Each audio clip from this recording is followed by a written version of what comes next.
Telugu news channel కు స్వాగతం। రాజనగరం నియోజకవర్గం ఏర్పడ్డాక తొలి శాసన సభ్యులుగా మీ అందరికీ తెలుసు పెందుర్తి వెంకటేష్ 2009లో ఎమ్మెల్యేగా ఎన్నికయ్యారు। అదేవిధంగా 2003లో పెందుర్తి వెంకటేష్ రాజకీయ అరంగేట్రం చేసిన విషయం మీ అందరికీ తెలిసిందే। ఆయన దాదాపు 22 సంవత్సరాలు ఆయన సేవలు అందించి అదేవిధంగా ముఖ్యమంత్రి programmes coordinate minister of ranks బాధ్యతను ఆయన నిర్వహిస్తున్నారు।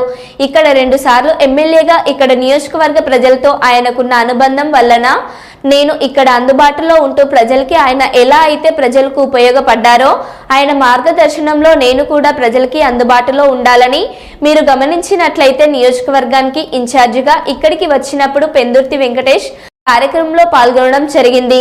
అధికారం నిర్ణయం కాబట్టి కానీ పెందుర్తి వెంకటేష్ మినిస్టర్ ర్యాంకుతో నియోజకవర్గంలో అడుగుపెట్టినప్పుడు ఇక్కడ ఇన్ఛార్జి అందుబాటులో ఉన్న కనీసం రాలేదు అని అందరికీ తెలిసిన విషయమని తెలియజేశారు।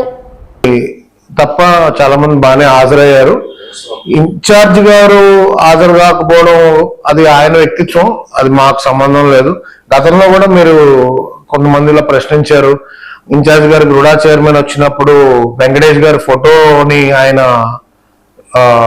ఆ కార్యక్రమంలో వేయలేదని। సో ఇక్కడ ఇన్ఛార్జ్ గారు ఇండివిజువల్ కాబట్టి మీరు ఇన్ఛార్జ్ గారిని ప్రశ్న అడగడం, ఆయన ఆ రోజు అందుబాటులో ఉండి ఎందుకు రాలేదో అది మీరు ఆయనతో అడిగితే బహుశా ఆయన దగ్గర సమాధానం ఉంటుంది। మరి లేకపోతే ఆ రోజు మీరు గమనించినట్లయితే ఆయన పెద్దాపురం నియోజకవర్గం కానీ ఆయన పెద్దాడు కూడా అనపర్తి నియోజకవర్గం కాబట్టి సో అక్కడ ఆయన కార్యక్రమాలకు ఎలా అటెండ్ అవుతున్నారో అక్కడ అటెండ్ అవుతే ఖచ్చితంగా అక్కడ ఆల్రెడీ ఒక ఎమ్మెల్యే ఉన్నారు, రాజప్ప గారు కానీ రామకృష్ణారెడ్డి గారు కానీ, అదేవిధంగా నేను కూడా ఇక్కడ నా కార్యక్రమాలకు అటెండ్ అవుతున్నాను। ఇప్పుడు ఇన్ఛార్జ్ గారిది పెద్దాపురం, ఆయన అక్కడ కార్యక్రమాలకు అటెండ్ అవుతున్నారు కదా, ఎవరో అటెండ్ అవ్వడం జరగదు కదా। అదేవిధంగా నేను కూడా ఇక్కడ అటెండ్ అవుతున్నాను। సో ఇక్కడ ఎవరో కూడా అక్కడ నియోజకవర్గంలో ఎమ్మెల్యే గారు ఉన్నారు, అలా అదేవిధంగా వెళ్ళి ఇన్ఛార్జ్ గారు అక్కడ వెళ్ళి అటెండ్ అవుతాం లేదు కదా। గతంలో కూడా రాజప్ప గారి దగ్గర ఈయన ఉన్నప్పుడు అక్కడ కూడా కొన్ని డిస్టర్బెన్స్లు ఉన్నాయి మాట నా దృష్టికి వచ్చింది।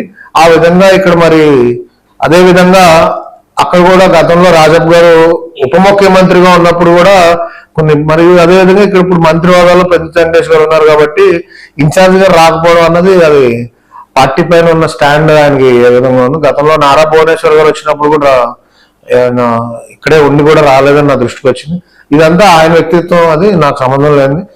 ఇక్కడ నేను యాజ్ ఎన్ ఇండివిజువల్ నేను పార్టీ కోసం లోకేష్ గారి నాయకత్వం కానీ ముఖ్యమంత్రి చంద్రబాబు నాయుడు గారు కానీ మేము మా కుటుంబం అంతా వారి కుటుంబానికి అంకిత భావంతో పనిచేయడం జరుగుతుంది। కోసం లోకేష్ గారి నాయకత్వం కానీ ముఖ్యమంత్రి చంద్రబాబు నాయుడు గారు కానీ మేము మా కుటుంబం అంతా వారి కుటుంబానికి అంకిత భావంతో పనిచేయడం జరుగుతుంది। అదే విధంగా ముందుకెళ్తాం।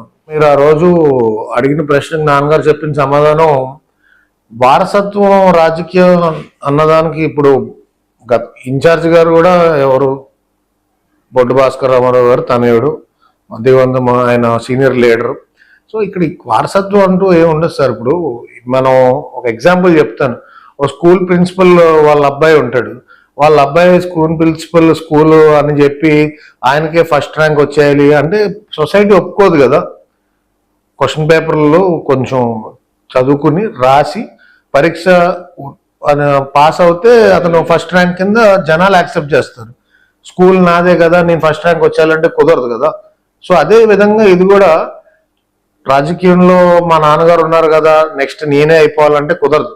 నేనేంటో వ్యక్తిగతంగా జనాలకి అందుబాటులో నాకు సేవ చేసే గుణం ఉందా లేదా, ఏ టైంలో అయినా ప్రజలకు స్పందించే శక్తి నాకు ఉందా, లేకపోతే అమరావతి వరకు కానీ లేకపోతే అక్కడ వరకు వెళ్ళి ఎవరికైనా ప్రజల కోసం రాష్ట్రంలోనే నియోజకవర్గ ప్రజలకి ఎటువంటి సమస్యలు అప్పుడప్పుడు మీకు అనుకోని పరిస్థితుల్లో ఎక్కడో సమస్య వస్తుంది మీ ఇంట్లో వాళ్ళకి, అది నేను చేయగలననే కెపాసిటీ నన్ను నమ్మారు కాబట్టి నియోజకవర్గ ప్రజలు నాకు తరచూ నా పైన మీకు ఏమన్నా ఫోన్ అందుబాటులో ఉన్నదని కంప్లైంట్స్ ఉన్నాయా, నాకు ఎవరో మీకు గతంలో చెప్పినట్టు నా ఫోన్ నేనే ఎత్తుతాను, నాకు నేనే మాట్లాడతాను, నాకు పిఎల్ లేరు, పిఎల్తో మాట్లాడే కర్మ నా నియోజకవర్గ ప్రజలకి అవసరం రాకూడదనే భావంతో నేను నా నెంబరు మీ దగ్గర కూడా ఈరోజు మీకు తెలుసు, నేను అందరికీ మీ విలేకరులకే కాదు ప్రజలందరికీ కూడా నేను అందుబాటులో ఉండడం అనే ఒక స్టాండ్తో ఇక్కడ నాకు ఏదో భవిష్యత్తులో నేను ఏదో ఉన్నతమైన పదవికి వెళ్తామా లేదా అన్నది ఈ లక్ష్మీనరసింహ స్వామి ఆశీస్సులు ఉంటే, ప్రజల ఆశీస్సులు ఉంటే వెళ్తాం। సో మా నాన్నగారు ఉన్నారు కదా, వారసత్వం ఉంది కదా, నేను ముందుకెళ్దాం అనుకోవడం చాలా మూర్ఖులు ఆలోచించే ఒక, మనం వెంకటేష్ గారు చెప్పింది మీరు క్లియర్ గా ఆలోచించండి. వారసత్వం ఆయన ఎప్పుడు కూడా చాలా ప్రిన్సిపల్స్ కలిగిన వ్యక్తి.